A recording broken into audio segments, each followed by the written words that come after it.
Wow guys, sobrang ganda niya, wala talaga akong masabi. Guys, meron nila akong parcel from Posy at samahan niyo ako na mag-unbox. Okay, so excited ako sa parcel na 'to guys kasi matagal ko na siyang gusto and ngayon lang ako nagkaroon ng ganito 'no. So, samahan niyo ako mag-unbox.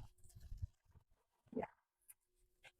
So guys, ito talaga yung nakakatuwa sa Posy kasi meron na siyang kasamang mga dirty bag kapagka dumating sa'yo. At nakakatuwa yun kasi pwede mo siyang dalhin kapagka nagta-travel ka. Buksan na natin and then eto siya guys 'no.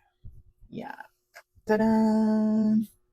Wow guys, sobrang ganda niya, wala talaga akong masabi. And ang gaan lang din niya guys, mukhang komportable talaga siyang suotin. Grabe, napaka-worth it talaga nito. Talagang masa-satisfy ka kapagka bumili ka nito. So, tara sukatin natin siya guys. So guys, ganito siya suotin, o 'di ba? Ayan, sobrang astig lang niya suotin guys 'no. Bagay na bagay siya sa mga pang daily use natin. Pwede rin pang travel. 'Yan, o 'di ba? Tapos ang lambot niya guys, 'di ba? Ang sarap-sarap niya suotin. Kudos talaga sa'yo, Posy. Tapos two-way din pala yung pagsuot sa kanya guys. So, pwedeng ganito, ayan. Ayan, para hindi siya madaling mahubad. Ayan, pwede rin naman ganito sa kabila. Ayan. So guys, sobrang sulit ng footwear na 'to. At marami ding option ng kulay na pwede mong pagpilian depende sa gusto mo. So if you need one, check out ka na rin sa'yo.